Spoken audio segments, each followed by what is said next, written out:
The fluorescent lights of Meridian Marketing buzzed overhead as I reviewed the quarterly analytics dashboard for the third time that evening. The numbers told a story that most people in this building couldn't read. Our client retention had jumped 40% since I'd implemented the predictive engagement protocol 6 months ago. I'd love to know which corner of the globe you're watching from. And if this story speaks to you, make sure to subscribe. Tomorrow's video is one you absolutely can't miss. My name is Samantha Williams, and I had spent 3 years turning Meridian from a struggling boutique agency into Phoenix's fastest-growing marketing firm. The irony wasn't lost on me that the very growth I'd engineered would soon become the weapon used against me. Still here, Sam? Marcus Chen, our head of creative, poked his head around my office door. His tie was loosened, jacket draped over his arm, the universal signal of a long day finally ending. Just finishing the Morrison account projections, I replied, not looking up from my screen. Their Q4 campaign is launching next week. Want to make sure the attribution modeling is bulletproof. Marcus whistled low. Morrison's pulling in what? Now? 2 million annually? 2.4, actually. I finally glanced up, noting his impressed expression. And they're talking about doubling their spend next quarter. What Marcus didn't know, what nobody knew except the legal team and me, was that every major client relationship I'd built, every proprietary system I'd developed, every innovation that had transformed this company was protected by a clause buried deep in my original contract. A clause that made me more than just an employee. The next morning brought gray Phoenix skies and the kind of energy that precedes major announcements. I arrived early, as always, grabbing coffee from the machine that never quite worked right. And settling into my routine of checking overnight campaign performance. The Morrison account had generated 847 qualified leads in the past 72 hours. The Hartwell Group was tracking 23% above projected ROI. Sterling Dynamics had just approved a 6-month extension worth $1.8 million. Numbers that represented more than success, they represented the foundation I'd built this company on. Team. Meeting in Conference A, 10 minutes, Derek Vance announced, his voice carrying that particular tone that made experienced employees exchange glances.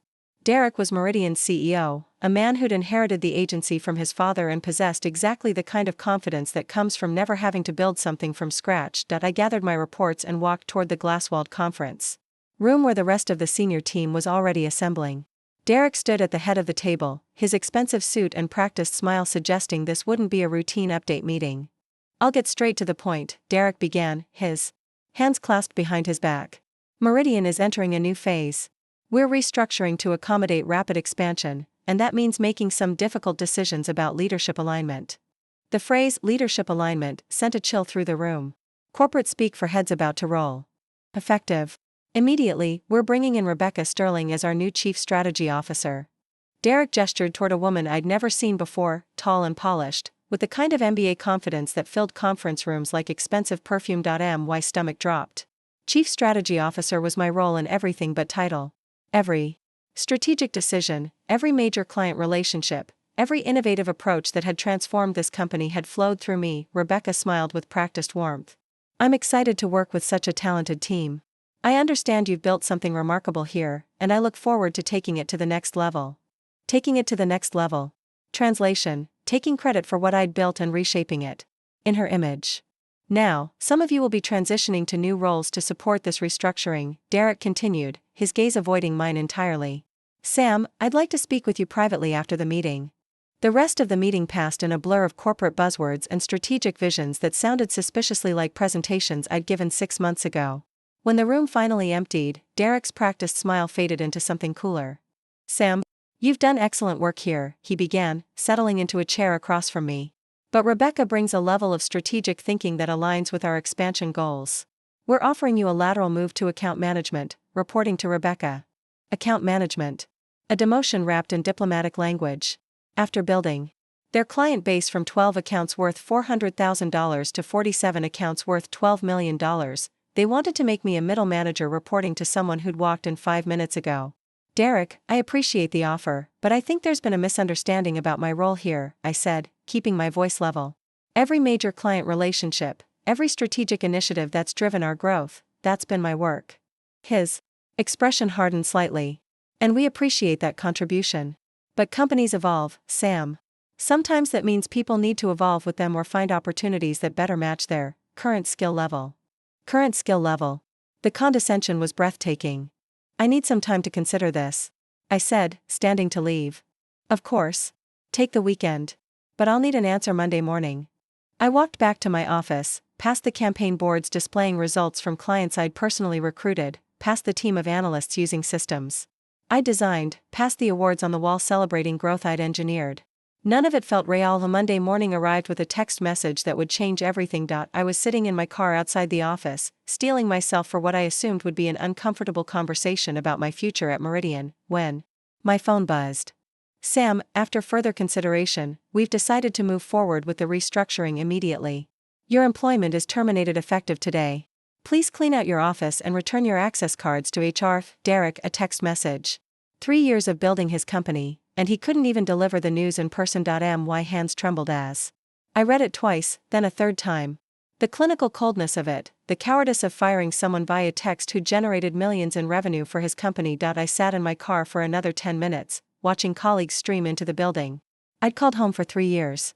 Some of them would probably hear about my termination in the same casual way Derek had delivered it, a brief announcement, a shrug, business as usual. The security guard at the front desk gave me a sympathetic nod as I signed in one last time. Word traveled fast in a company of 60 people. Rebecca Sterling was already in my office when I arrived, reviewing files on my desk with the kind of casual entitlement that made my jaw clench. "Oh, Sam," she said brightly, as if finding her in my office was a pleasant surprise. "Derek mentioned you'd be transitioning out. I was just familiarizing myself with your client portfolios." Impressive work, really. My client portfolios.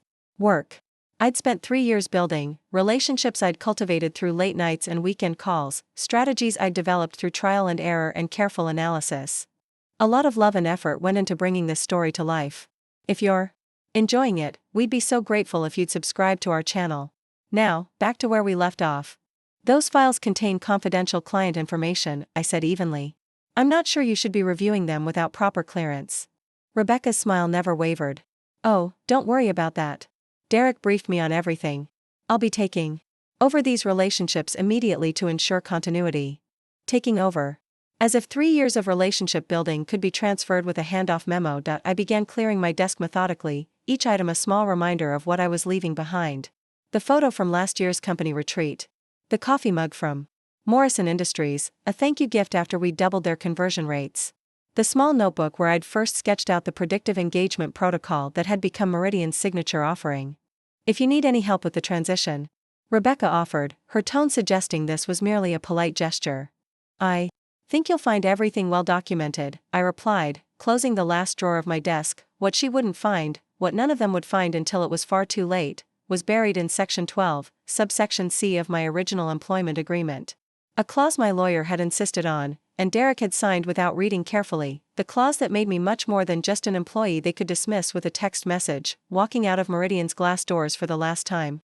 I carried a small cardboard box and a secret that would reshape everything they thought they knew about their company. That evening, I sat in my apartment with a glass of wine and my original employment contract spread across the dining table. Page 17, Section 12, subsection C, paragraph 3. I'd read it dozens of times over the years, but tonight the words carried a different weight. In recognition of employees' unique contribution to the development and implementation of proprietary business systems, methodologies, and client relationships, employees shall retain a 15% equity stake in any business unit or subsidiary that substantially incorporates employees' developed intellectual property, as defined in Appendix D. Appendix D was 47 pages of detailed descriptions of every system I'd created, every methodology I'd developed, every innovation that had transformed Meridian from a struggling agency into a $12 million operation. My lawyer, Catherine Hayes, had insisted on comprehensive documentation. "Most people don't read contracts this detailed," she'd warned me 3 years ago. "But if you're going to build something from scratch, make sure you own a piece of what you build." Derek had signed it without question, probably assuming it was standard boilerplate. After all, who gives equity stakes to new employees? Someone who's confident in their ability to create value. Apparently, the next morning, I called Catherine from my kitchen table, the contract still spread in front of me like a battle plan. "Sam," her voice carried surprise and something that might have been amusement. "I was wondering when I'd hear from you. I saw the announcement about your departure from Meridian." "Announcement?" "LinkedIn post from Derek Vance. Very professional, thanking you for your contributions, wishing you well in future endeavors." The usual corporate farewell script. Of course he'd posted something public. Can't have clients wondering why their primary contact suddenly disappeared. Catherine, I need you to review Section 12 of my Meridian contract. I think it's time to execute that equity clause. Silence stretched across the line for several seconds. Sam, are you absolutely certain about this? This kind of action, it changes everything. There's no going back once we invoke ownership rights. They fired me via text message and had my replacement going through my files before I'd even cleaned out my desk. I think we're past the point of cordial professional relationships. Give me 24 hours to review the documentation and prepare the initial filing. And Sam? This is going to get complicated quickly. She wasn't wrong. 2 days later, I was back in Catherine's downtown office, reviewing a legal brief that would soon transform Derek's comfortable world into something far more complex. Based on your contract and the supporting documentation, you have legitimate ownership claims to approximately 15% of Meridian's current valuation, Catherine explained, sliding a thick folder across her desk. But here's what makes this particularly interesting: their recent growth means that stake is worth considerably more than when you signed the original agreement. She opened the folder to reveal financial documents I'd never seen before. Meridian's current valuation, based on revenue multiples in your industry, is approximately $8.2 million. Your 15% stake would be worth roughly $1.23 million. The number hit me like cold water. I'd known the company had grown, but seeing it quantified in potential ownership value was startling. However, Catherine continued, there's something else. You should know. Derek has been in talks with a private equity firm about a potential acquisition. If that goes through, your stake becomes significantly more valuable. She showed me a document that had been filed with the State Business Commission just 5 days ago, a preliminary acquisition assessment that valued Meridian at $15 million. That would make your stake worth $2.25 million, she said quietly. And Sam, acquisitions like this typically happen fast. If Derek is planning to sell, he'll want to close it before any ownership complications arise. Which meant he'd want to close it before he realized I owned 15% of what he was trying to sell. How long do we have? I asked. Once I file the ownership claim, they have 30 days to respond. But the acquisition could be finalized in as little as 6 weeks. We need to act immediately. That afternoon, Catherine filed the legal brief that would turn Derek's simple termination into a very expensive mistake. The first sign that Derek had received our filing came exactly 18 hours later, in the form of a phone call that interrupted my morning coffee. What the hell is this? Derek's voice carried a fury I'd never heard before. Some kind of extortion scheme because you're upset about being let go? Good morning, Derek, I said calmly. I assume you're referring to the legal filing regarding my equity stake in Meridian. Equity stake? You were an employee, Sam. Employees don't get equity stakes. Actually, Derek, employees get exactly what their contracts specify. I'd suggest you review Section 12 of my employment agreement. The one you signed. Silence stretched across the line, and I could practically hear him frantically shuffling through paperwork. This is ridiculous, he said finally. You can't just claim ownership of a company because you did your job well. I'm not claiming ownership because I did my job well. I'm claiming ownership because my contract explicitly grants it, and because every system, methodology, and client relationship that transformed Meridian is documented intellectual property that I developed. We'll fight this. You're certainly entitled to try. Though I should mention that my lawyer has already identified several potential compliance issues with how the transition was handled. Specifically, having Rebecca review confidential client files without proper authorization might constitute a breach of our client service agreements. Another long silence.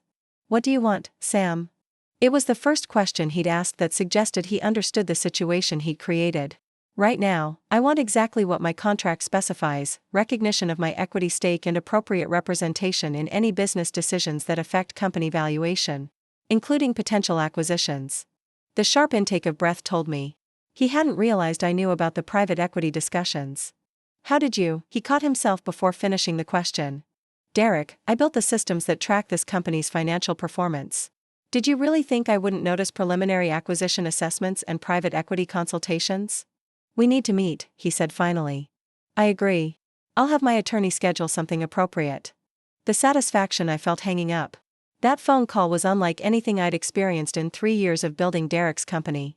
For the first time since walking out with my cardboard box, I felt like I was holding the stronger hand. What I didn't anticipate was how quickly Derek would decide to fold rather than play the game out. 3 days after our phone call, Catherine received an email that changed the entire trajectory of our legal action. Sam, you need to see this, she said, forwarding Derek's response to our ownership claim. After careful review of Ms. Williams' employment contract and consultation with our legal team, Meridian Marketing acknowledges the validity of the equity stake outlined in Section 12. We are prepared to discuss immediate resolution of this matter, including potential buyout options that would be mutually beneficial to all parties. I read it twice, then called Catherine immediately.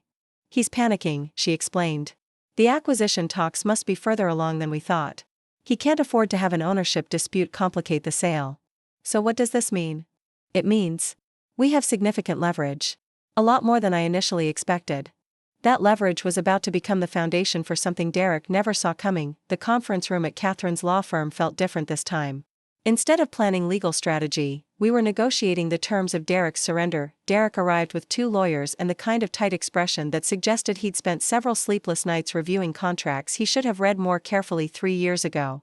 Rebecca Sterling accompanied him, her previous confidence replaced by something more cautious. Let's get straight to the point, Derek's primary attorney began.